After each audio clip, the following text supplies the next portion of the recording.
Hello दोस्तों, स्वागत है आपका हमारे यूट्यूब चैनल स्टडी डायलॉग्स में। आज की वीडियो में हम लोग BPSC TRE 3.0 PRT, ठीक है, PRT 1 to 5 का जो एग्ज़ाम 20 जुलाई को हुआ है उस क्वेश्चन पेपर्स को डिस्कस करेंगे। ठीक है, हम ये जानेंगे किस क्वेश्चन का क्या आंसर है। ठीक है, तो यहाँ पर आप जो बच्चों ने एग्ज़ाम दिया है, बिहार के बच्चों ने एग्ज़ाम दिया है, तो यहाँ पर वो अपने क्वेश्चंस को चेक कर सकते हैं कि कौन सा उनका कितने स्कोर बन रहा है। अब देखिए, ये जो वीडियो हम लोग यहाँ पर डिस्कस करने जा रहे हैं, यहाँ पे हम डिस्कस करेंगे जनरल स्टडीज़ के जो हमारा क्वेश्चंस हैं उन्हीं को हम डिस्कस करेंगे। अब ये जो हमारी वीडियो है, ये जो हमारे शिक्षक हैं, ठीक है, जो हमारे टीचर्स हैं, उनके लिए तो इम्पॉर्टेंट है ही, साथ में जो बच्चे और एग्ज़ाम बिहार में देने वाले हैं उन सभी बच्चों के लिए ये वीडियो बहुत ज़्यादा इंपॉर्टेंट हो जाती है। अब जैसे आपका BPSC शिक्षक भर्ती 4.0 आने वाला है, तो उन बच्चों के लिए भी इम्पॉर्टेंट है। आपका 70th BPSC आने वाला है, बिहार SSC, बिहार दरोगा, ठीक है, और भी एग्ज़ाम है जो कि बिहार में कंडक्ट करवाए जाते हैं, उन सभी एग्ज़ाम के लिए ये जो हमारी वीडियो है ये सभी बच्चों के लिए इंपॉर्टेंट है, क्योंकि यहाँ पर हम लोग पर्टिकुलरली GS के पोर्शन को डिस्कस कर रहे हैं। तो जो GS का पोर्शन होता है वो सभी एग्ज़ाम्स में होता है। ऐसा नहीं कि पर्टिकुलरली ये GS का है तो केवल ये टीचर शिक्षकों के में ही आएगा, ये किसी में भी आ सकता है, क्योंकि आपको पता है कि बहुत सारे एग्ज़ाम, जैसे कि आपने असम PCS का एग्ज़ाम दिया है तो उसके जो क्वेश्चंस हैं वो बिहार में आए हैं, यूपी में पूछे गए हैं, यूपी के क्वेश्चन बिहार में पूछे गए हैं। तो हमारे लिए इंपॉर्टेंट हो जाता है ये है कि जो GS है हमारी, वो हम कहीं से भी कवर करें, लेकिन हमें कवर करनी होती है जिससे कि जो भी एग्ज़ाम क्वेश्चन आए हमारे एग्ज़ाम में उसको हम लोग सही कर आएँ। तो हम स्टार्ट करते हैं। ये हमारा GS का पोर्शन है जो कि 20 जुलाई को हमारा एग्ज़ाम हुआ है। ठीक है, स्पेशल बात ये है कि ये जो हमारी वीडियो है ये हिंदी माध्यम के जो बच्चे हैं उनके लिए डेडिकेटेड है। अगर कोई बच्चा, आप में से कोई बच्चा इंग्लिश माध्यम का है, इंग्लिश मीडियम का है, तो उनके लिए सेम वीडियो हम लोग पहले अपलोड कर चुके हैं, आप जाके उनको देख सकते हैं। चलिए तो स्टार्ट करते हैं। तो पहला क्वेश्चन है यहाँ पर कि ज्वालामुखी क्रिया की अंतिम प्रतीक क्या है। ठीक है, क्या वो गेसर है, क्रेटर है, वातिमुख है, या इनमें से एक से अधिक है, या फिर उपयुक्त में से कोई नहीं है। तो इसका सही आंसर है क्रेटर। देखिए यहाँ पर ये बोला गया है जो ज्वालामुखी होता है हमारा, ठीक है, जो वॉल्केनो होता है, ज्वालामुखी होता है, उसमें अंतिम साइन कौन सा होता है, तो वो होता है क्रेटर। ठीक है, अब देखिए जैसे कि यहाँ पर जो आपका ये हमारा ज्वालामुखी है, तो ज्वालामुखी में से यहाँ से, ठीक है, मेंटल में से यहाँ से जो है वो आपका लावा फ्लो होता है। ठीक है, लावा निकलता है। तो बाद में क्या होता है कि समय के साथ साथ क्या होता है कि ये जो ज्वालामुखी होता है ये यहाँ से लावा निकलना इसका बंद हो जाता है, तो ये गड्ढा टाइप में बन जाता है और यहाँ से आपका लावा नहीं निकलता है। ठीक है, तो ये वाला जो गड्ढा आपका बन गया तो इसको हम बोलेंगे क्रेटर। ठीक है, तो इसका अंतिम प्रतीक हो गया कि अब यहाँ से ज्वालामुखी निकलना थोड़ा मुश्किल हो जाता है। ठीक है, तो ये क्रेटर हो गया। अब यही समय के साथ यहाँ बारिश हो जाती है, अब इसी गड्ढे में बारिश का पानी भर जाता है, तो इस वाली जो लेक होती है, झील होती है, उसको हम बोलते हैं क्रेटर झील। ठीक है, लेकिन जो ग्रेसर होता है, जो आपका वातिमुख होता है, ठीक है, गीज़र है, ठीक है, ये आपका गीज़र है, ग्रेसर है, और जो वातिमुख होता है ये इसका मतलब क्या है, गीज़र का मतलब ये हो गया कि ज़मीन के अंदर, आपने देखा होगा कि जो हमारा बिहार में जो राजगीर है वहाँ पर गर्म सोते होते हैं ना, वहाँ पे गरम गरम पानी निकलता है, तो वो क्या दिखाता है कि ज़मीन में कहीं ना कहीं ज्वालामुखी है, गर्माहट है, तो उसकी गर्माहट की वजह से जो उसकी सतह का जो पानी होता है ऊपर का वो गर्म होने लग जाता है, तो इसलिए हमें राजगीर में बहुत सारे गर्म पानी के सोते मिलते हैं, तो उसको हम लोग गीज़र बोल देते हैं। यहीं पर एक आपका होता है धुआंरे या फिर वातिमुख। इसका मतलब क्या है, वो भी आपके ज्वालामुखी से ही बात है कि वहाँ पे पानी ना निकल कर भाप निकलती है। ठीक है, भाप निकलती है, तो यहाँ पे भाप निकली, यहाँ पे गर्म पानी है, और ये क्रेटर हमारा अंतिम प्रतीक है हमारी ज्वालामुखी की क्रिया का। तो इसका सही आंसर हमारा क्या हुआ, सही आंसर हमारा हो गया B।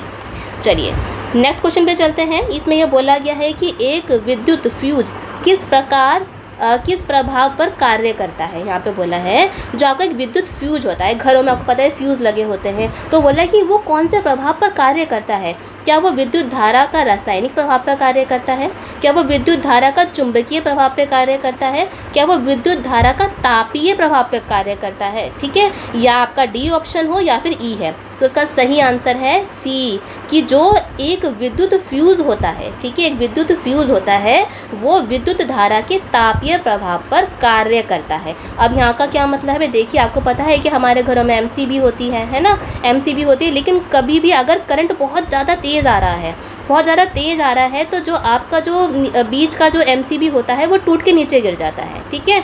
एमसीबी हमारी टूट जाती है क्योंकि जो करंट से ये पिघल के नीचे गिर जाती है। तो विद्युत धारा का तापीय प्रभाव पर हमारा जो विद्युत फ्यूज़ है वो काम करते हैं। हम बोलते हैं कि हमारे घर का फ्यूज़ उड़ गया, फ्यूज़ ख़राब हो गया, टूट गया, ये वाली बात है। चलिए, अब है हमारा बिहार का उग्र कृषक नेता कौन था, ठीक है। बिहार का उग्र कृषक नेता कौन था, तो वो थे हमारे स्वामी सहजानंद सरस्वती जी, ठीक है। अब ये देखिए जो क्वेश्चन आपको मैं करा रही हूँ, 33वां जो क्वेश्चन है ये हमने आपकी बीपीएससी स्पेशल की जो हमारी सीरीज़ है उसकी हिस्ट्री सेक्शन में आपको करवा दिया है। जिन बच्चों ने देखा होगा ये इस क्वेश्चन को सही कर आए होंगे। चलिए, फिर हमारा नेक्स्ट क्वेश्चन है कि निम्नलिखित में से, ठीक है, निम्नलिखित में से कौन सा गर्म खून का प्राणी है, ठीक है। कौन सा गर्म खून का प्राणी है, क्या वो टोड है, मगरमच्छ है, मछली है, ठीक है, या फिर एक मिनट, एक क्वेश्चन रह गया हमारे ऊपर, हाँ ये रहा 35 क्वेश्चन में क्या बोल रहा है कि किसने कर की नई व्यवस्था के विरुद्ध शोषणकारी शक्तियों का विरोध करा था, ठीक है। यहाँ बोल रहा है कि बिहार में कि जो कर था, जो टैक्स था, ठीक है, उसकी जो नई व्यवस्था करी गई थी उसके विरुद्ध शोषणकारी शक्तियों का विरोध किसने करा था।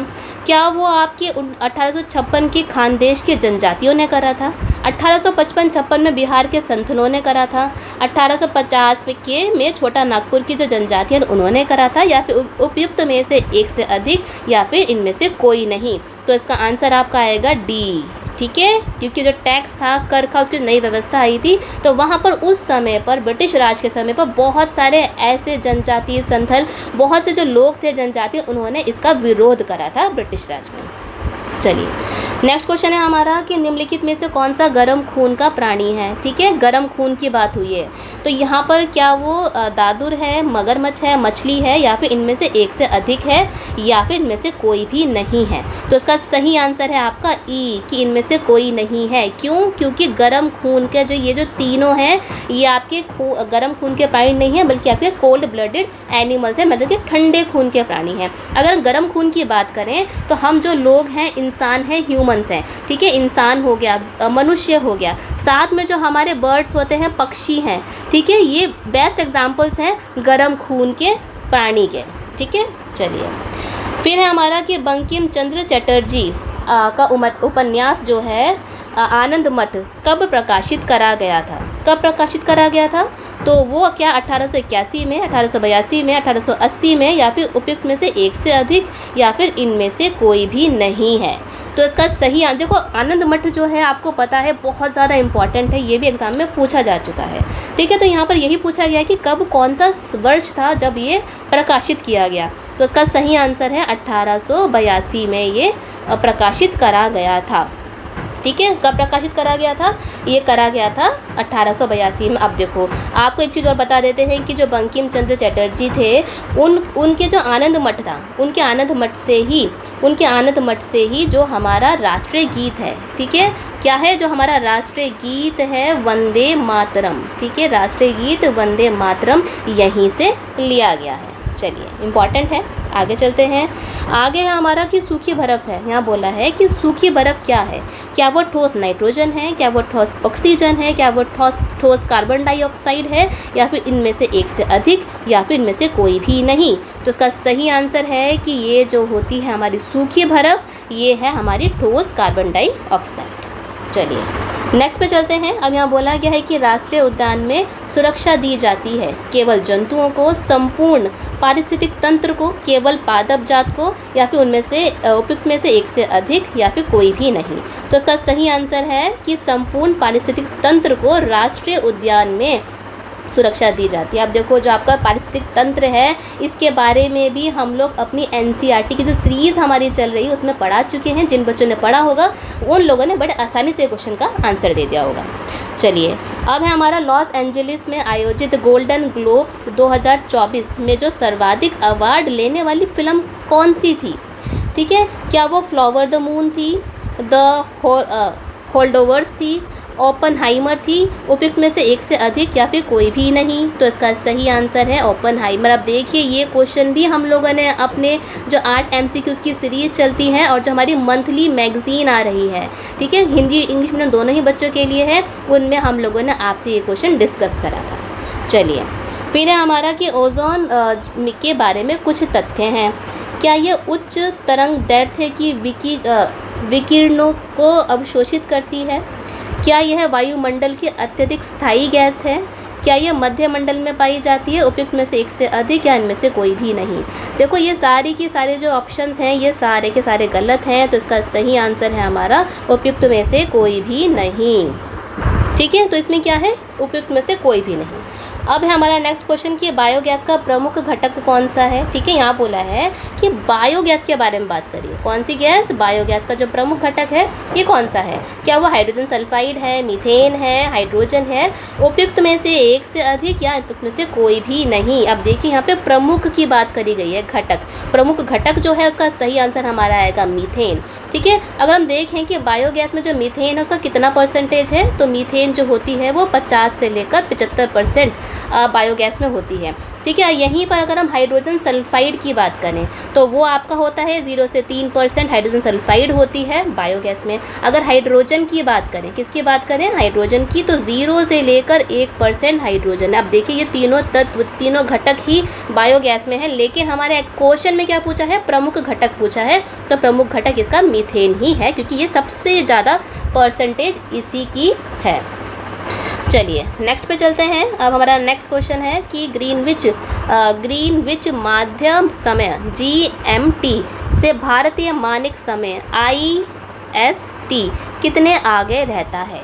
5.5 घंटे, 6 घंटे, 5 घंटे? उपयुक्त में से एक से अधिक या फिर इनमें से कोई भी नहीं। तो इसका सही आंसर है 5.5 घंटे। अब ये देखिए यही भी क्वेश्चन हम लोगों ने अपने जो चैनल है उसकी NCERT सीरीज़ में आपको डिटेल में भी पढ़ाया था और आपके MCQ भी कवर करवाए थे, और अच्छे से पढ़ा रखा है कि 5.5 घंटे कहाँ से कौन कौन सी जगह से लिया जाता है। ठीक है, चलिए अब हमारा पर्वतीय क्षेत्रों में पक्षियों के आधिकारिक प्रजातियाँ किस जंगल में निवास करती हैं? ठीक है, पर्वतीय क्षेत्रों में पक्षियों की अधिकाधिक मतलब सबसे ज़्यादा जो प्रजातियां हैं वो कहाँ, कौन से जंगल में निवास करती हैं? चीड़ के जंगल हैं, झाड़ियों के जंगल हैं, बांज के जंगल है, या फिर इनमें से एक से अधिक या फिर कोई भी नहीं। तो इसका सही आंसर है कि झाड़ियों के जो जंगल हैं वहाँ पर पक्षियों की जो प्रजातियां हैं वो बहुत ज़्यादा निवास करती हैं। चलिए अब यहाँ बोला गया है कि 22 अप्रैल को मनाए जाने वाले पृथ्वी दिवस का संबंध किससे है? ठीक है, अब देखो यहाँ पर हमने क्या देखा कि जो अर्थ डे है हमारा या फिर पृथ्वी दिवस है वो 22 अप्रैल को मनाया जाता है, तो उसका संबंध पूछा है। तो देखो यहाँ पे सिंपल सी बात है, अर्थ डे के बारे में बात हो रही है, तो यहाँ पे हम लॉजिक भी लगा सकते हैं। अगर किसी को नहीं आता है तो हम लॉजिक से भी जो क्वेश्चन है उसको सॉल्व कर सकते हैं, लेकिन यहाँ पे जब हम लोग अच्छे से पढ़ लेंगे तो हमें उसको लॉजिक लगाने की ज़रूरत नहीं, क्योंकि हमें उसकी नॉलेज पहले से ही है। तो वो क्या द्वितीय विश्व युद्ध का अंत दिवस है, पृथ्वी ग्रह पर नाभिकीय हथियारों के उपयोग पर प्रतिबंध है, वातावरण से संबंधित जागरूकता है। उपयुक्त में से एक से अधिक या में से कोई भी नहीं। तो जो अर्थ डे है वो आपका वातावरण से संबंधित जागरूकता फैलाता है। ठीक है, ये हो गया हमारा अर्थ डे के बारे में। अब हमारा नेक्स्ट क्वेश्चन कि इसमें बोला है कि निम्नलिखित में से कौन सा एक भूकंपीय गंभीर और विध्वंसकारी है। यहाँ बोला है इसमें से कौन सा ऐसा भूकंप है जो कि बहुत ही ज़्यादा गंभीर होता है, जो कि बहुत ज़्यादा डिज़ास्टर लेकर आता है, तबाही लेकर आता है। ऐसा कौन सा भूकंप है? देखिए तीनों ही भूकंप है, ज्वालामुखी भूकंप हो गया, भ्रंशमूलक भूकंप हो गया, प्लूटोनिक भूकंप हो गया, या फिर उपयुक्त में से एक से अधिक या फिर इनमें से कोई भी नहीं। अब देखिए यहाँ पे कौन सा पूछा है, सबसे ज़्यादा वाला गंभीर पूछा है, तो इसका सही आंसर आपका आएगा कि भूभ्रंशमूलक भूकंप, जिसको कि अगर हम इंग्लिश में बोलें तो उसको हम टेक्टोनिक अर्थक्वेक भी बोलते हैं। अब यहाँ पर क्या होता है, जो आपका टेक्टोनिक अर्थक्वेक है या फिर भ्रंशमूलक भूकंप जो होता है, यहाँ पर जो हमारे पूरे पृथ्वी पर जो प्लेटें हैं, आपको पता है कि हमारी जो पृथ्वी है वो प्लेटों में बटी हुई है, तो यहाँ पर जो प्लेट्स होती हैं उनका जो मूवमेंट होता है, ठीक है, कुछ प्लेट्स आपस में एक दूसरे की तरफ आती हैं तो कुछ प्लेट दूर जाती हैं, तो इनसे जो है भूकंप आता है। अभी जो भूकंप आता है, बड़ी बड़ी प्लेटें होती हैं हमारी पृथ्वी पर,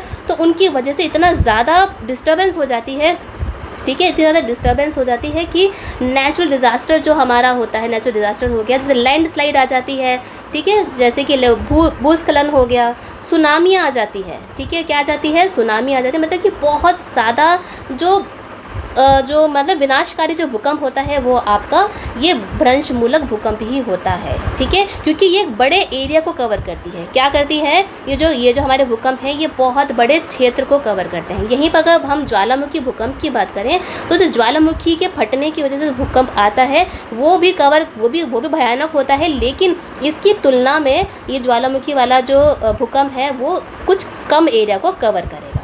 रही बात आपकी प्लूटोनिक भूकंप की, वो आपकी जो पृथ्वी की सतह होती है अंदर जो होती है उसके अंदर आता है, तो वो इससे थोड़ा कम डिजास्ट्रस होता है। तो यहाँ पर हमारा सही आंसर क्या हो गया, भ्रंशमूलक भूकंप हो गया। चलिए अब देखिए ये वाला जो अर्थक्वेक का जो टॉपिक है ये भी हम लोग आपको अपने एनसीईआरटी सीरीज़ में करवा चुके हैं। चलिए नेक्स्ट क्वेश्चन पे चलते हैं। नेक्स्ट क्वेश्चन हमारा कि प्रथम गोलमेज सम्मेलन के समय भारत का गवर्नर जनरल कौन था? क्या वो लॉर्ड रीडिंग थे, क्या वो लॉर्ड लिनलिथगो थे, लॉर्ड इरविन थे, या फिर उनमें से एक से अधिक या कोई भी नहीं? तो ये थे हमारे लॉर्ड इरविन जी, ठीक है। जो लॉर्ड इरविन थे वो प्रथम गोलमेज सम्मेलन के दौरान भारत के गवर्नर जनरल थे, ठीक है। इम्पॉर्टेंट है, आपसे पूछा ये जा चुका है क्योंकि हमारे उस टाइम पर, ठीक है, ब्रिटिश राज के समय पर 3 गोलमेज सम्मेलन हुए थे। तो जो गांधी जी थे वो सेकंड गोलमेज सम्मेलन में गए थे, लेकिन हमसे यहाँ पर प्रथम गोलमेज सम्मेलन के बारे में बात करी गई है और ये हुआ था 1930 में, ठीक है। कब हुआ था? 1930 में। ये जो सम्मेलन है ये 1930 में हुआ था। चलिए अब है हमारा कि नेक्स्ट क्वेश्चन है कि शांत घाटी, जिसको कि हम लोग साइलेंट वैली भी बोलते हैं, किस राज्य में स्थित है? क्या वो केरल में है, मध्य प्रदेश में, छत्तीसगढ़ में, या फिर एक से अधिक इसका ऑप्शन है, या फिर इनमें से कोई भी नहीं? तो ये है हमारा केरल की जो साइलेंट वैली है वो कहाँ पर है? वो केरल में है। अब यहाँ पूछा है कि अम्लीय वर्षा के लिए प्रदूषक हैं, ठीक है। अम्लीय वर्षा का मतलब क्या हो गया? एसिड रेन, ठीक है। अम्लीय वर्षा एसिड रेन में है। तो यहाँ बोला है कि इसमें कौन सा प्रदूषक के कारण, कौन से प्रदूषण के कारण अम्लीय वर्षा होती है? कार्बन डाइऑक्साइड है, ठीक है, जलवाष्प है, सल्फर डाइऑक्साइड है, या फिर उनमें से एक से अधिक, या फिर कोई भी नहीं? तो इसका सही आंसर है सल्फर डाइऑक्साइड। अब ये देखिए जो अम्लीय वर्षा है वो सल्फर डाइऑक्साइड और जो नाइट्रोजन ऑक्साइड, सल्फर डाइऑक्साइड और नाइट्रोजन ऑक्साइड की वजह से हमारी धरती पर अम्लीय वर्षा होती है, ठीक है। सल्फर डाइऑक्साइड ये मेन है इसके, ठीक है। अगर हम मुख्य की बात करें तो ये मेन है, क्योंकि ये जो सल्फर डाइऑक्साइड जो होती है, नाइट्रोजन डाइऑक्साइड है, नाइट्रोजन ऑक्साइड है, ये जो हमारे जो वाहन होते हैं, ठीक है, जो हमारे वाहन हैं, गाड़ियाँ हैं, उनसे जो धुआं निकलता है उनकी वजह से इसका जो मेन रीज़न यही होता है। अब सल्फर जो हमारी एसिड रेन की वजह से ही जो हमारा ताजमहल है उसका जो रंग है वो फीका पड़ चुका है, ठीक है। इम्पॉर्टेंट है, आगे चलते हैं। अब है कि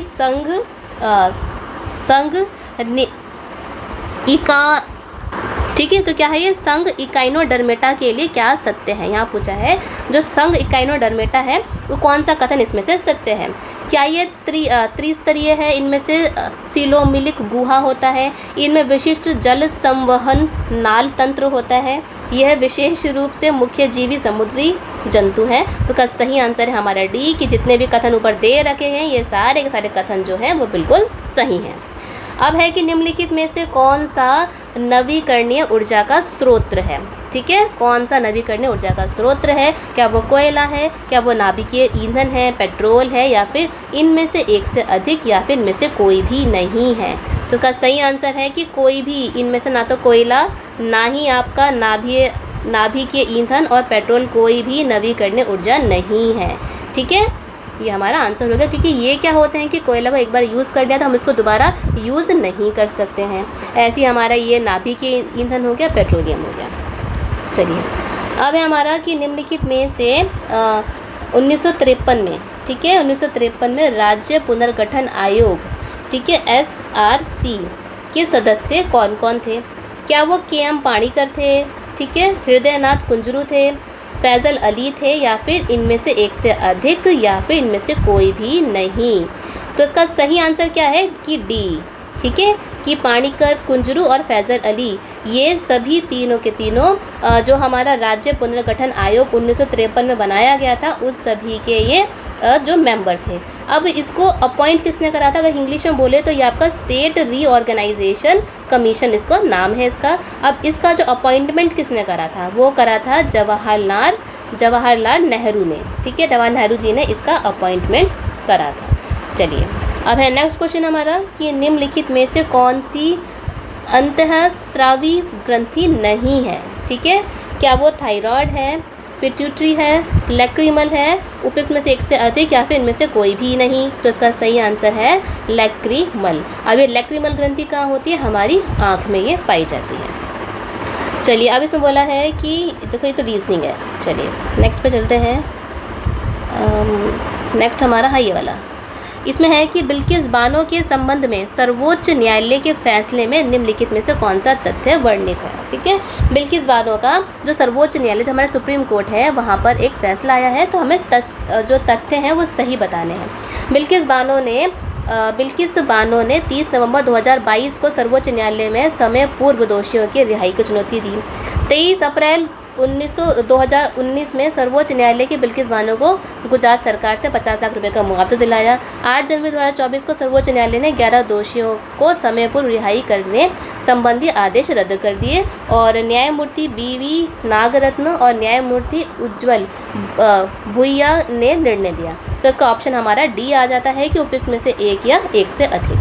चलिए अब है हमारा 18 फरवरी 2024 को श्रीहरिकोटा से अंतरिक्ष में भेजे गए इनसेट 3DS का प्रयोग निम्नलिखित में से किया जाएगा, ठीक है, कि 18 फरवरी 2024 को श्रीहरिकोटा में इनसेट 3D भेजा गया है अंतरिक्ष में। तो बोल रहे हैं कि किस मकसद से ये भेजा गया है, इसका यूज़ किसने करा जाएगा, दूरसंचार के लिए, पड़ोसी देश के सैन्य गतिविधियों की जानकारी के लिए, मौसम विभाग के क्षेत्र के लिए या फिर इनमें से अधिक। तो इसका सही आंसर है सी कि जो मौसम विज्ञान के क्षेत्र में जो जानकारी प्राप्त हम लोग इनसेट 3D ऐसे करेंगे। अब देखिए ये क्वेश्चन जो है करंट अफेयर का, ये भी हम लोगों ने अपने जो चैनल है वहाँ पर डिस्कस करा था।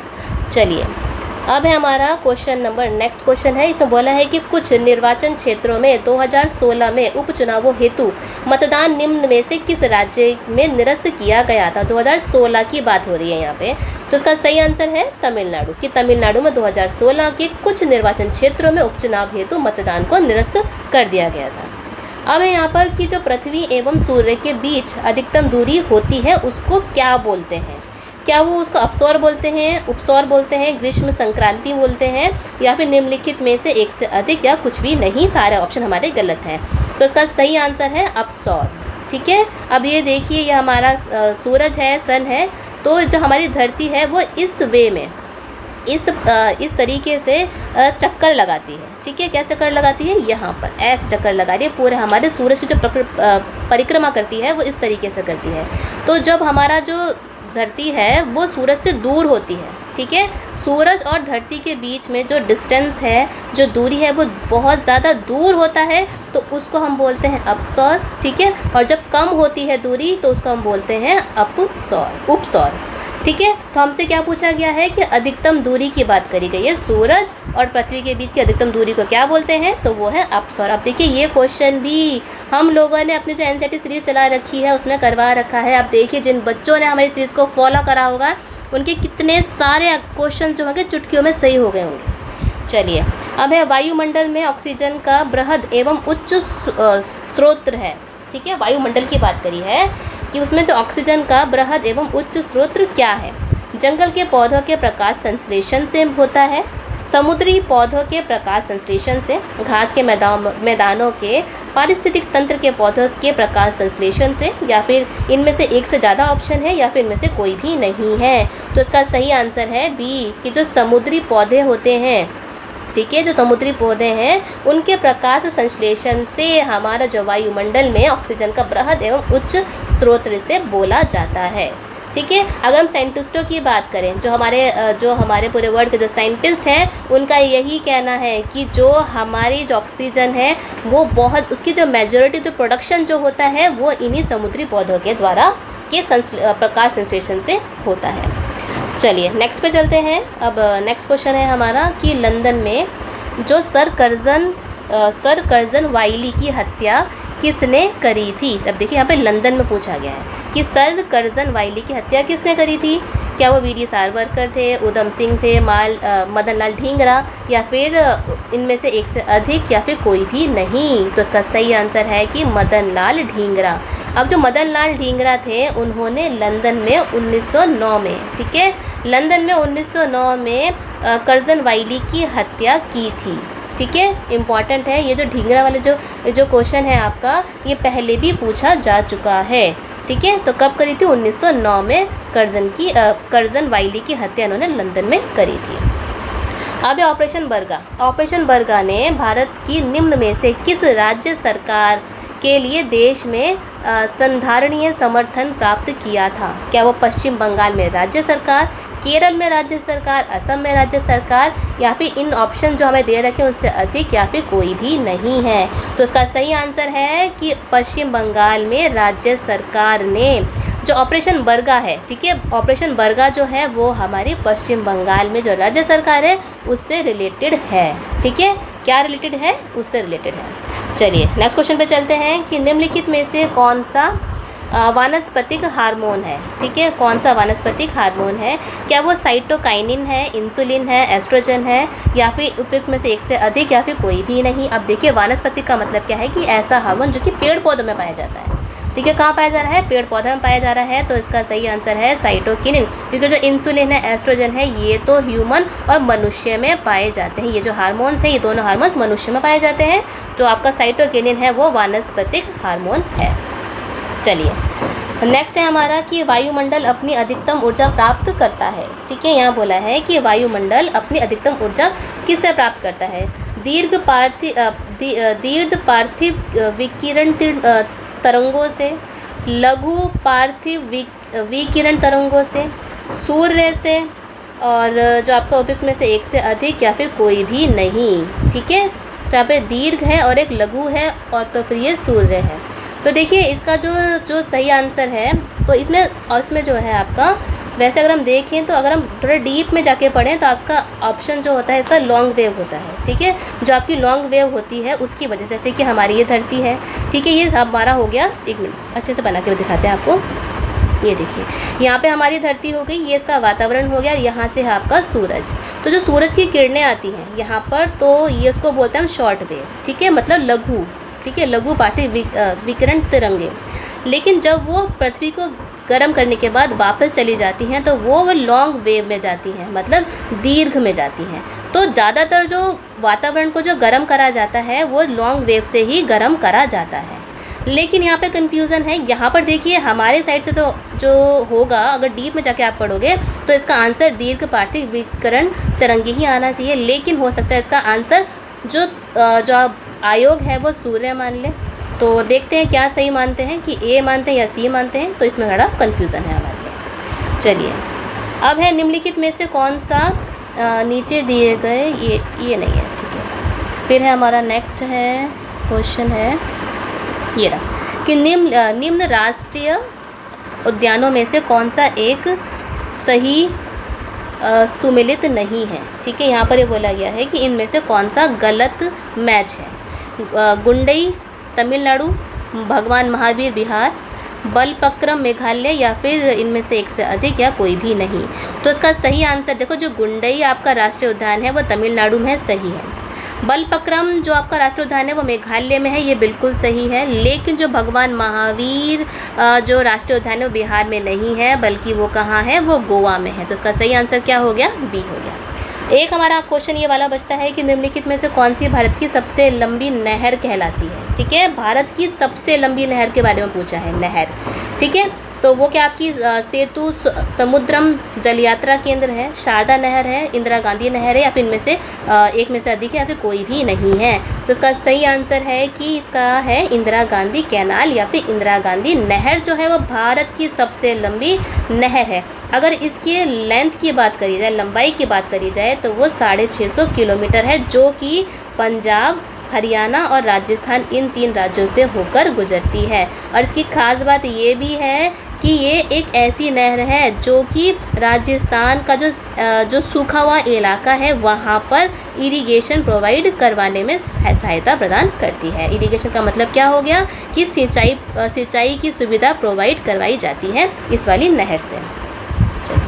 नेक्स्ट पे चलते हैं। अब नेक्स्ट क्वेश्चन है हमारा कि बंगाल के विभाजन को किसके कार्यकाल में वापस लिया गया। अब देखिए यहाँ पे वापस लेने की बात हो रही है कि जो बंगाल का जो विभाजन था किसके कार्यकाल में वापस लिया गया। क्या वो लॉर्ड मिंटो था, लॉर्ड हार्डिंग, लॉर्ड कर्जन, या फिर में से एक से अधिक, या फिर कोई भी नहीं। तो इसका सही आंसर क्या है, लॉर्ड हार्डिंग। और कब वापस लिया गया था, 1911 में ये वापस लिया गया था पार्टीशन ऑफ बंगाल को। ठीक है, और जब इसका पार्टीशन हुआ था, बंगाल का विभाजन जब हुआ था, तो थे लॉर्ड कर्जन। ठीक है, जब बंगाल का विभाजन पूछा जाता कब हुआ था, तब कौन थे यहाँ पर, तो लॉर्ड कर्जन थे। लेकिन जब बंगाल का विभाजन वापस ले लिया गया तो लॉर्ड हार्डिंग। अब है सोनार तकनीक का प्रयोग होता है। देखिए यहाँ पूछा है जो सोनार तकनीक है उसका प्रयोग किस लिए होता है। पानी के नीचे पहाड़ियों का पता लगाने में, हिमशैल का पता लगाने में, समुद्र की गहराई का पता लगाने में, या फिर उपयुक्त में से एक से अधिक, या फिर कोई भी नहीं। तो इसका सही आंसर हमारा डी, क्योंकि जो तीनों कथन ऊपर दे रखे हैं बिल्कुल सही है। जो हमारी सोनार तकनीक होती है, तो जो हमारा पानी है, ठीक है, जो पानी है, समुद्र है, तो उसके नीचे जो पहाड़ियाँ होती हैं, ठीक है, उसके नीचे जो पहाड़ियाँ होती हैं, तो वो हम लोग सोनार तकनीक से पता लगा सकते हैं। ऐसे ही समुद्र की जो गहराई है, ठीक है, समुद्र कितना ज़्यादा गहरा है उसको भी हम सोनार से पता लगा सकते हैं। ऐसे ही जो हिमशैल को पता लगाने में सोनार तकनीक हमारे लिए बहुत ज़्यादा हेल्पफुल और महत्वपूर्ण साबित होती है। चलिए नेक्स्ट पे चलते हैं। अब नेक्स्ट क्वेश्चन है हमारा कि खाद्य श्रृंखला में कीट भक्षी पौधे के पौष्टिक स्तर का नाम है। क्या वो प्राथमिक उपभोक्ता है, द्वितीयक उपभोक्ता है, उत्पादक है, या फिर उपयुक्त में से एक से अधिक, या फिर कोई भी नहीं। अब ये देखिए यहाँ पर अगर हम बात करें तो इसका आंसर आएगा आपका डी कि उपयुक्त में से एक से अधिक। अब देखिए यहाँ पर जो पौधा है, ठीक है, जो आपका पौधा होता है वो क्या होता है, ये उत्पादक होता है। क्या होता है, उत्पादक, मतलब कि प्रोड्यूसर होता है, कि ये प्रोड्यूस करता है खाना पीना, पेड़ पत्तियाँ। तो ये अगर ये सिंपल पौधा होता तो ये आपका उत्पादक होता, लेकिन ये पौधा है कीटभक्षी, तो उत्पादक तो है ही, साथ में ये जो पौधा है इसकी जो पत्तियाँ हैं वो कीड़ों को खाती हैं। तो उसके अकॉर्डिंग अगर हम बात करें तो ये आपका आ जाता है, ठीक है, तो ये आपका होता है द्वितीयक उपभोक्ता। ठीक है, अब ये कैसे, क्योंकि ये देखिए अब पौधा है, सिंपल बात है, प्रोड्यूसर हो गया, ठीक है, और सेकेंडरी कंज्यूमर हो गया यहाँ पे, तो द्वितीयक उपभोक्ता हो गया। जो दो इसका आ गया है इंसेक्टिवोरस, जो आपका प्लांट है, कीटभक्षी पौधे हैं, तो इसका आंसर डी होगा। अब ये ऐसा पौधा होता है जो कि कीड़ों को खाता है। क्यों खाता है, क्योंकि ये जो पौधे होते हैं, इस टाइप के जो पौधे हैं, उनमें नाइट्रोजन की कमी होती है, वो उसी कमी को पूरा करने के लिए इनको कीड़ों को खाना पड़ता है। ठीक है, पेड़ तो है ही जो प्रोड्यूस कर रहे हैं फोटोसिंथेसिस करके, तो इस टाइप से ये हमारे लिए ऑप्शन डी हो जाता है। और जो पेड़ होते हैं वो प्रकाश संश्लेषण करते हैं। अगर आपसे केवल पौधे पूछा जाता तो इसका सही आंसर केवल सी होता, लेकिन यहाँ पे कीटभक्षी बोला गया है, इसलिए इसका आंसर डी होगा। अब है हमारा नेक्स्ट क्वेश्चन है कि नेक्स्ट है हमारा कांग्रेस समाजवादी दल की स्थापना हुई थी। ठीक है, यहाँ बोला है जो कांग्रेस समाजवादी दल की स्थापना कब हुई थी। जून, देखो 1934 में तो हुई थी, हम सबको पता है, लेकिन यहाँ पर जो आयोग ने ये बोला है क्वेश्चन को कठिन बनाने के लिए कि कौन सा महीना था, क्या वो जून था, जुलाई था, मई था, या फिर उनमें से अधिक था, या फिर कोई भी नहीं था। उसका सही आंसर हमारा आएगा ई।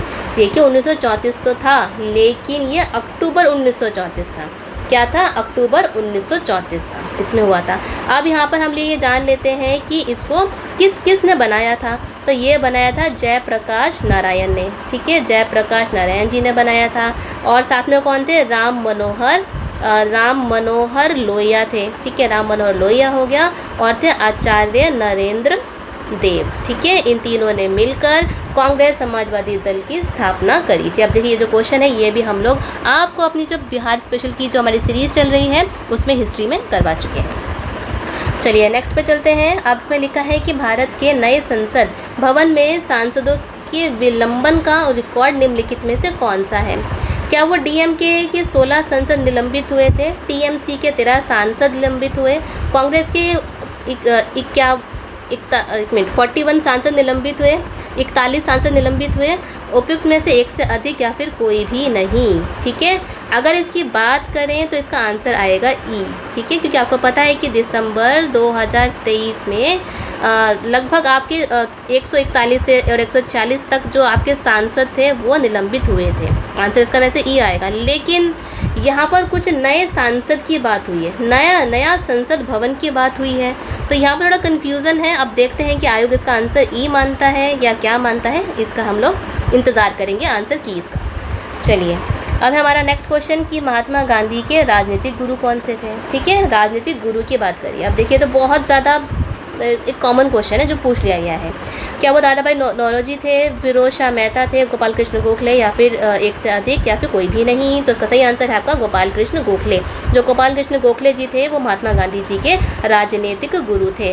ठीक है, ये वही उनके जो गोपाल कृष्ण गोखले ही थे जिन्होंने महात्मा गांधी को पहले बोला था कि आप भारत में आए हैं, भारत में आइए और भारत की जो कंडीशन चल रही है, क्या स्थिति चल रही है, उसको देखिए और उसके अकॉर्डिंग ही यहाँ पर जो आपको आंदोलन करना है फिर आप आंदोलन करिए। ठीक है, तो महात्मा गांधी के राजनीतिक गुरु कौन थे? वो थे गोपाल कृष्ण गोखले जी।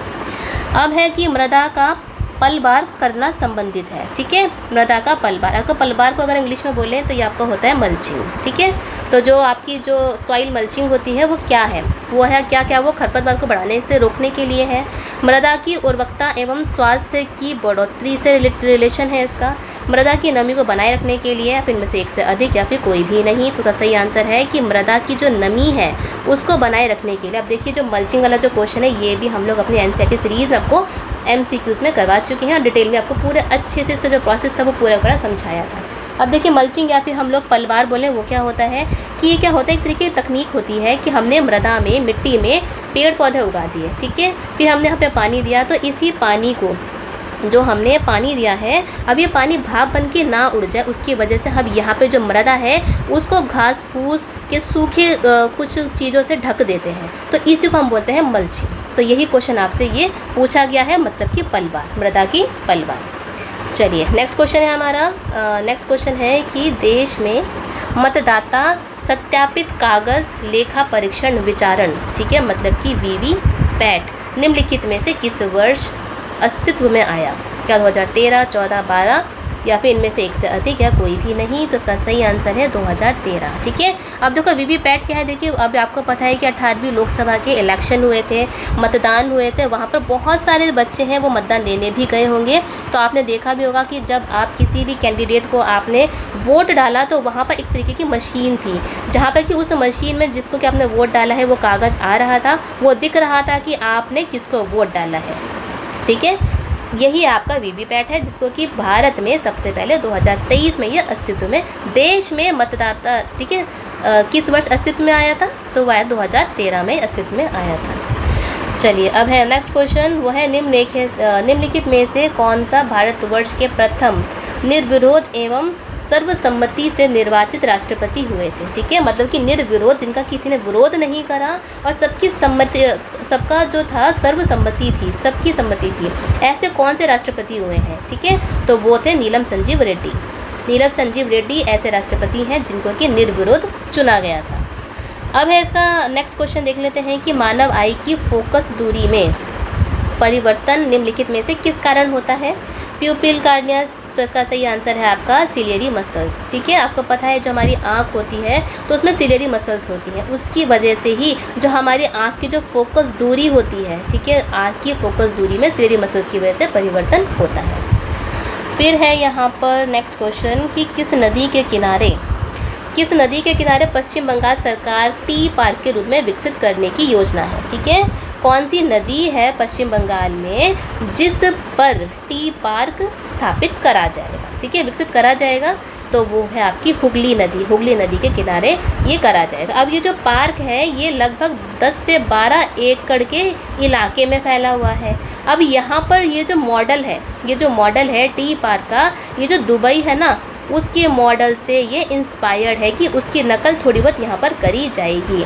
अब ये किस लिए करा गया है? ये करा गया है आपके निर्यात के लिए कि यहाँ से जो है एक्सपोर्ट होगा, यहाँ से हम लोग निर्यात करेंगे। किसका निर्यात करेंगे? टी का। किसका निर्यात करेंगे? टी का निर्यात यहाँ से करेंगे। चलिए नेक्स्ट क्वेश्चन है हमारा कि एक मिनट, नेक्स्ट क्वेश्चन है यहाँ पर कि निम्नलिखित में से कौन सा दक्षिण से उत्तर, ठीक है, किससे पूछा है? दक्षिण से उत्तर की बात कर रहे हैं। साउथ से नॉर्थ की बात कर रहे हैं। हिमालयन पर्वतमालाओं का सही क्रम है। दक्षिण जब बोलना है, देखो आप जब भी क्वेश्चन पेपर करने बैठे हैं, आंसर लगाने बैठे हैं, तो आपको ये चेक कर लेना है कि हमसे करेक्ट पूछा है या फिर इनकरेक्ट पूछा है, सही पूछा है या फिर गलत पूछा है, ये इंपॉर्टेंट है। साथ में हमें ये देखना है कि उत्तर से दक्षिण पूछा है या फिर दक्षिण से उत्तर पूछा है, ये भी हमें ध्यान यहाँ पर रखना होता है। ऐसे ही आपसे क्वेश्चन पूछा जाता है कि पश्चिम से पूर्व है या फिर पूरब से पश्चिम है, तो यहाँ पे कंफ्यूज नहीं होना है, हमें क्वेश्चन को अच्छे से पढ़ना है। तो यहाँ पे क्वेश्चन क्या बोल रहा है कि दक्षिण से उत्तर की साइड। तो क्या इसका सही आंसर है हमारा पीर पंजल, झांसकर, लद्दाख और कराकोरम। ठीक है, तो जो आपकी पीर पंजल है, ठीक है, तो पीर पंजल सबसे लास्ट में आता है, फिर आपका आता है झस्कर, फिर लद्दाख और फिर कराकोरम। ये इसकी जो होती है ये क्रम है। लेकिन अगर आपसे उल्टा पूछा जाता कि हमें नॉर्थ से साउथ बताइए, तो ये होता आपका कराकोरम, लद्दाख, झस्कर और पीर पंजल। लेकिन हमसे दक्षिण से उत्तर पूछा है, तो सही आंसर हमारा बी है। आप देखिए ये वाला क्वेश्चन भी हम लोग एनसीईआरटी में कवर करवा चुके हैं।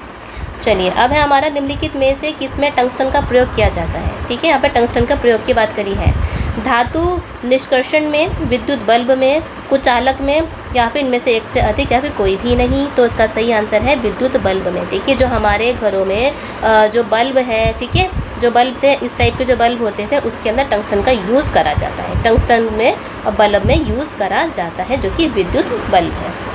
चलिए, अब इसमें आदित्य L1, ठीक है, आदित्य L1 का जो क्वेश्चन है, इसको भी हम लोगों ने अपनी जो 8 MCQs हैं उसमें कवर करवाया था। साथ में जो हमारी मंथली मैगजीन रहती है उसमें भी हम लोगों ने कवर करवाया था। ठीक है, करंट अफेयर्स में। तो इसमें बोला है कि आदित्य L1, ठीक है, जो भी इसके जो ऑप्शन हैं हमारे सारे के सारे जो ऑप्शन हैं वो जो है एक, इसमें से उपयुक्त में से एक से अधिक हमारा ये आंसर आएगा डी। चलिए, अब है हमारा नेक्स्ट क्वेश्चन।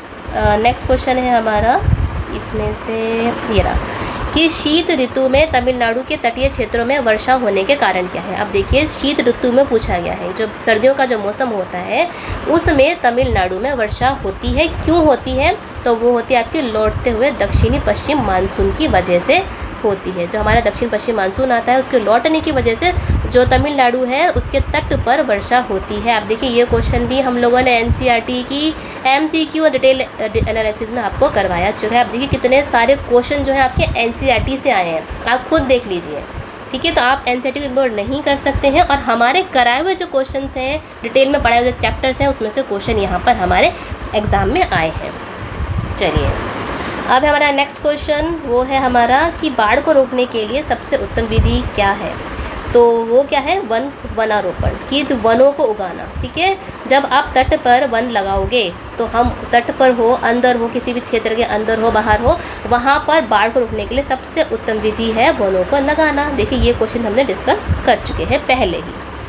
फिर है कि निम्नलिखित में से कुल कितने लोग 26 जनवरी 1950 से 2024 के प्रारंभ तक बिहार के मुख्यमंत्री रहे हैं। तो इसका सही आंसर है केवल 23 लोग। ठीक है, कितने? 23 लोग 1950 से लेकर 24 तक बिहार के मुख्यमंत्री रहे हैं। चलिए नेक्स्ट क्वेश्चन पे चलते हैं। नेक्स्ट क्वेश्चन है हमारा कि रेगिस्तान में पाए जाने वाले जंतु कहलाते हैं। ठीक है, रेगिस्तान में जो जंतु पाए जाते हैं उनको क्या कहलाते हैं? अब देखिए इस क्वेश्चन में थोड़ा कन्फ्यूज़न है, तो इसका जो आंसर हम लोग आयोग पे छोड़ते हैं। चलिए, अब है बिहार में जातीय सर्वेक्षण 2023 द्वारा निम्नलिखित कौन सा तथ्य उजागर हुआ है। अब देखिए जो जातीय सर्वेक्षण हुआ है बिहार में, उसके ऊपर तो हम लोगों ने अपने मेंस की वीडियो बना रखी, पूरी डेडिकेटेड बना रखी बिहार आरक्षण को लेकर। साथ में हमारे 8 MCQs हो गए, हमारी मंथली मैगजीन होगी, बहुत बार हम लोगों ने ये कवर करवाया था। तो इसका सही आंसर है डी। क्या है इसका सही आंसर? इसका सही आंसर है डी। चलिए, अब नेक्स्ट क्वेश्चन है हमारा कि दिल्ली के लाल किले में आज़ाद हिंद फौज का प्रसिद्ध मुकदमा हुआ था। यहाँ बोला है जो दिल्ली का जो लाल किला है, रेड फोर्ट जो है, उसमें आज़ाद हिंद फौज का एक मुकदमा प्रसिद्ध हुआ था। तो ये कब हुआ था? तो इसका जो सही आंसर है वो है 1945 में ये मुकदमा हुआ था। तो ये किसका था? इंडियन नेशनल आर्मी, जिसको हम इंग्लिश में क्या बोलते हैं? इंडियन नेशनल आर्मी, मतलब कि आज़ाद हिंद फौज हो गई। तो इसमें जो SN खान थे, ठीक है, PK जो सहगल हैं, PK सहगल और GS ढिल्लन, ठीक है, इनके ऊपर इस मुकदमे में ये मुकदमा चलाया गया था। चलिए, अब है नेक्स्ट क्वेश्चन। हमारा नेक्स्ट क्वेश्चन है यहाँ पर ये रहा कि भारत और जापान द्वारा संयुक्त सैन्य अभ्यास 25 फरवरी 2024 को राजस्थान के महाजन क्षेत्र में आयोजित किया गया। उस संयुक्त सैन्य अभ्यास का नाम क्या था? अब देखिए ये क्वेश्चन भी हम लोग मंथली मैगजीन और साथ में 8 MCQs में डिस्कस करवा चुके हैं। जिन बच्चों ने देखा होगा, हमारी जो सीरीज़ फॉलो करी है, हमारे जिन बच्चों ने चैनल फॉलो करा है, वो बहुत सारे क्वेश्चन सही कर आए होंगे। तो इसका सही क्या है? धर्म गार्जियन 2024 में ये राजस्थान के महाजन में कराई गई थी। चलिए अब है निम्नलिखित निम्न से किस फसल को नदी में नहीं उगाया जा सकता? क्या वो सिंगाड़ा है, कमल है, मखाना है, या फिर एक से अधिक, या फिर इसमें से कोई भी नहीं है? अभी देखिए बोला है कि नदी में नहीं उगाया जा सकता, लेकिन जो सिंगाड़ा होता है वो नदी में हम लोग उगा सकते हैं। नदी में उगा सकते हैं, पॉन्ड में उगा सकते हैं, तालाब में उगा सकते हैं, कहीं में उगा सकते हैं। लेकिन जो कमल है, कमल और जो मखाना है, वो ज़्यादातर अगर हम बात करें, ज़्यादातर आइडियली कल्टीवेशन जो इसका बोला जाता है वो रुके हुए पानी में होता है। ठीक है, कौन से पानी में हो गया? रुके हुए पानी में हो गया। साथ में जैसे कि हमारे तालाब होते हैं, ठीक है, तालाब हो गए, ऑक्सबो लेक्स हो गई, उनमें ज़्यादातर इसका कल्टीवेशन करा जाता है। ठीक है, तो नहीं उगाया जाने की बात है, तो वैसे तो इसका आंसर अगर हम बोलें तो डी होगा, लेकिन इसमें कन्फ्यूज़न हो सकता है क्योंकि तीनों ही पानी में उगाए जा रहे हैं। तो इसका जो क्लियर जो आंसर है वो हम नहीं दे पाएंगे, ये हम लोग आयोग पे इसका जो आंसर है वो छोड़ते हैं, इसमें थोड़ा कन्फ्यूज़न है। चलिए अब है नेक्स्ट क्वेश्चन कि जो पद्मश्री उषा किरण खान की निम्नलिखित उपलब्धियाँ थीं। ठीक है, क्या क्या उपलब्धियाँ थी? तो देखिए इसमें भी क्या है कि हाँ, उनको साहित्य अकादमी पुरस्कार मिला था, भारत भारती पुरस्कार भी मिला था, लेकिन इसमें इस क्वेश्चन में भी कन्फ्यूज़न है, तो वो भी आयोग हमें इसका जो आंसर है, आयोग के आंसर की हमें बताएगी। अब देखिए कुछ ज़्यादातर जो कुछ क्वेश्चन पेपर ऐसे होते हैं जहाँ पर कि कुछ क्वेश्चनों में हमें कन्फ्यूज़न रहता है और उसका जो डिसीज़न होता है वो आयोग ही देता है। तो ऐसे ही कुछ क्वेश्चन है जिसमें हमें कन्फ्यूज़न है। निम्नलिखित में से कौन भारत के प्रधानमंत्री थे जब 73rd और 74th संविधान संशोधन अस्तित्व में आया? मतलब कि 73वां और 74वां संविधान संशोधन अस्तित्व में आया, तो उस समय प्रधानमंत्री कौन थे? तो वो थे PV नरसिम्हा राव। ठीक है, कौन थे? PV नरसिम्हा राव थे जब 73rd और 74th संविधान संशोधन अस्तित्व में आया। अब देखिए जो 73rd है वो किससे रिलेटेड है? वो है पंचायत से, और 74th है वो है म्यूनिसिपलिटी से। चलिए अब हमारा कि रासायनिक भाषा में जंग क्या है? ठीक है, रासायनिक भाषा में अगर हम बात करें तो जंग को हम लोग क्या बोलते हैं? तो उसको हम बोलते हैं हाइड्रेटेड फेरिक ऑक्साइड। क्या बोलते हैं? हाइड्रेटेड फेरिक ऑक्साइड जो है वो केमिकल नेम है हमारे जंग का। चलिए देखो, जंग वही आपको पता है कि लोहे की चीज़ों पे जंग लग जाना, वो हमारी कभी ब्राउन कलर की तो कभी ग्रीन कलर की होती है, ये वही जंग के बारे में बात करी गई है। फिर है हमारे भारत के किस राज्य में सर्वाधिक सागवन के जंगल पाए जाते हैं? यहाँ पूछा है कि सागवन के जंगल कहाँ पाए जाते हैं भारत सबसे ज़्यादा? तो वो है मध्य प्रदेश में। चलिए अब है लाइकन्स में शैवाल एवं कवक का रिश्ता पारिस्थितिकी में क्या कहलाता है? तो इसका सही आंसर है आपका सहोपकारिता। ठीक है, सहोपकारिता इसका जो रिश्ता है वो कहलाया जाता है। चलिए अब नेक्स्ट पे चलते हैं। नेक्स्ट है हमें कि कौन से लक्षण किसी पादप को जलोद्भित्त बनाते हैं? ठीक है, क्या बनाते हैं? जलोद्भित्त। तो इसका सही आंसर है आपका वायु तक की उपस्थिति। किसकी उपस्थिति? वायु तक की उपस्थिति। चलिए अब नेक्स्ट क्वेश्चन है हमारा कि इंदिरा गांधी राष्ट्रीय कला केंद्र ने संपूर्ण भारत में भाषा सर्वेक्षण कर भाषा एटलस बनाया है। अब देखिए यहाँ पे भाषा एटलस किसने बनाया? इंदिरा गांधी राष्ट्रीय कला केंद्र ने संपूर्ण भारत में भाषा सर्वेक्षण को करके भाषा एटलस बनाया है। यह केंद्रीय संस्कृति मंत्रालय के अंतर्गत आता है। अब ये बोल रहा है कि भारत के भाषा एटलस से अभिप्राय क्या है? तो इसका जो सही आंसर है यह है भारत का एक लैंग्वेज मैपिंग प्रोजेक्ट है। अब यहाँ पर क्या है कि ये जो मैपिंग प्रोजेक्ट करा गया है लैंग्वेज को लेके, मतलब भाषाओं को लेकर, यहाँ पर जो हमारे जो इंडिया है, भारत है, उसमें जो विभिन्न भाषाएं हैं उसके बारे में जानकारी प्राप्त हमें हो जाती है। चलिए फिर है वाहनों के साइडों में ट्रैफिक देखने के लिए किस प्रकार के दर्पण का प्रयोग होता है? ठीक है, किस प्रकार के दर्पण का प्रयोग होता है? तो वो होता है उत्तल का। ठीक है, आपको पता है कि आपने गाड़ी में देखा होगा, चाहे आपकी बाइक हो या फिर कोई आपकी कार हो, तो वहाँ पर साइड में इस टाइप का शीशा लगा होता है। जिससे कि हम लोग जो गाड़ी चला रहे होते हैं, ठीक है, गाड़ी को हम ड्राइव करते हैं तो उस समय इस टाइप का शीशा बाहर की साइड निकला रहता है। जो पीछे से ट्रैफिक आता है वो ट्रैफिक बहुत छोटा छोटा इस शीशे में दिख जाता है। तो ये जो शीशा होता है वो हमें ट्रैफिक का पूरा व्यू दिखा देता है पीछे का, तो वो है हमारा उत्तल प्रकार का ये दर्पण होता है।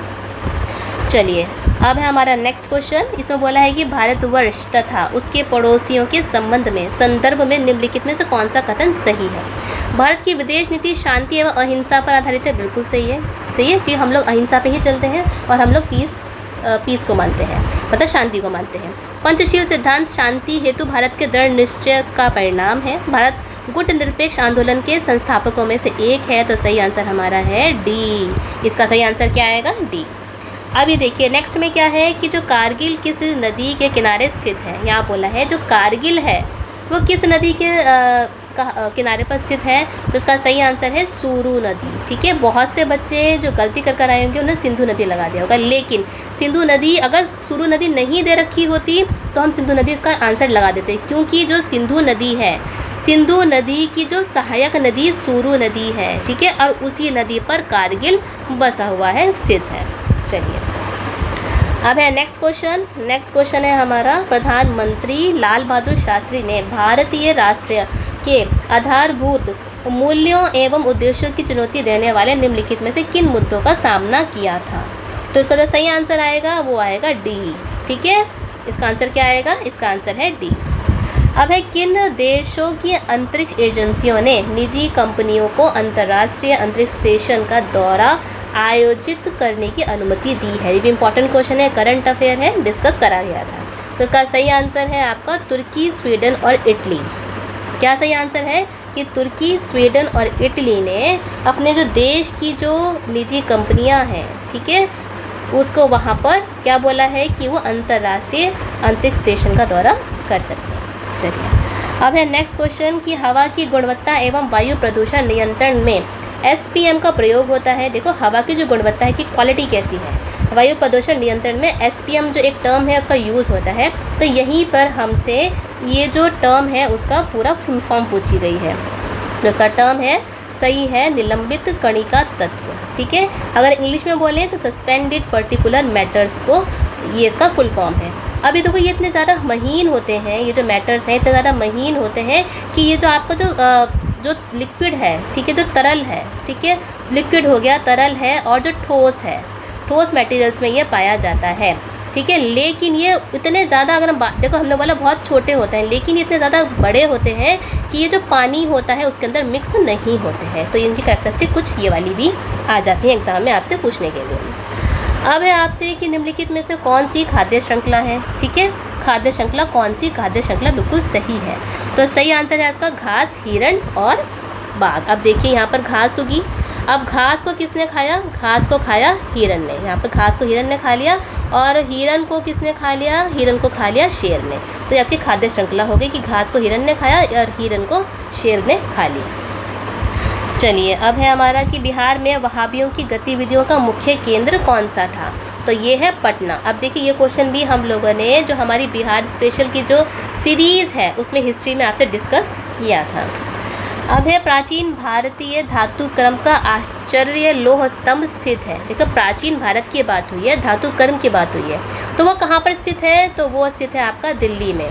ठीक है, कहाँ पर स्थित है, दिल्ली में स्थित है। अब दिल्ली में कहाँ पर है, जो दिल्ली में जो कुतुब मीनार है, जो कुतुब कॉम्प्लेक्स है मेहरौली पर, वहाँ पर ये स्थित है। और अगर इसकी हम लोग अगर हम इसकी जो हाइट की बात करें, ऊंचाई की बात करें, तो ये 7.21 मीटर इसका ये कुछ ऊंचा है। अब इसको बनवाया किसने था, तो इसको बनवाया था चंद्रगुप्त द्वितीय ने इसका निर्माण करवाया था। चलिए अब है कि भारतवर्ष में संपूर्ण आर्थिक उदारीकरण निम्नलिखित में से किस वर्ष प्रारंभ हुआ था। ठीक है, अब देखिए यहाँ बोला है कि किस वर्ष प्रारंभ हुआ था, तो इसका जो सही आंसर अगर हम बात करें तो ये होगा आपका ई। क्यों होगा, देखो इसमें लिखा है 1951 के पश्चात, लेकिन जो आर्थिक उदारीकरण संपूर्ण जो स्टार्ट हुआ था वो जुलाई 1951 में हुआ था। तो 1951 के पश्चात तो हुआ ही नहीं था, क्योंकि 1951 के बाद तो 1992 हमारा आंसर आ जाएगा। तो ये हमारा आंसर गलत है, 2001 तो बिल्कुल नहीं था, 91 बिल्कुल नहीं था, तो इसका ऑप्शन हमारा आएगा ई। चलिए अब नेक्स्ट है हमारा कि ब्रह्म समाज का प्रभाव मुख्यतः सीमित था। ठीक है, ब्रह्म समाज की बात करी है तो वो मुख्यतः सीमित था कि शहरी शिक्षित वर्ग तक ये मुख्यतः सीमित रहा था ब्रह्म समाज। चलिए अब नेक्स्ट क्वेश्चन है हमारा, इसमें बोला है कि निम्नलिखित में से कौन सा 3 मई 2023 से मणिपुर में जाति हिंसा का महत्वपूर्ण कारण था। अब देखिए मणिपुर का जो इशू था ये बहुत ज़्यादा न्यूज़ में रहा था, अब उसी को लेकर यहाँ पर क्वेश्चन पूछ दिया गया है। तो इसका जो सही आंसर है, इसका सही आंसर है कि मैती समुदाय की जनजातियों को जनजाति का दर्जा दिया जा रहा था। ठीक है, तो वहाँ पर जो हाई कोर्ट था उसने ये बोल दिया था जो हमारी मैती जनजाति है, समुदाय है, उसको हम लोग एसटी का दर्जा देंगे। बस इसी को लेकर मणिपुर में हिंसा हो गई थी। तो क्वेश्चन आपसे यही पूछा है कि इसका मुख्य कारण क्या था, महत्वपूर्ण कारण क्या था, तो ऑप्शन है हमारा सी। चलिए अब नेक्स्ट क्वेश्चन है हमारा, इसमें है कि हमारे राष्ट्र को मुख्यतः राष्ट्रवाद के आधार पर, देखो यहाँ पूछा है राष्ट्रवाद के आधार पर निर्मित करने की राजनीतिक प्रवृत्ति का नेतृत्व भारत में किस निम्न में से किस राजनीतिक दल द्वारा किया जाता है।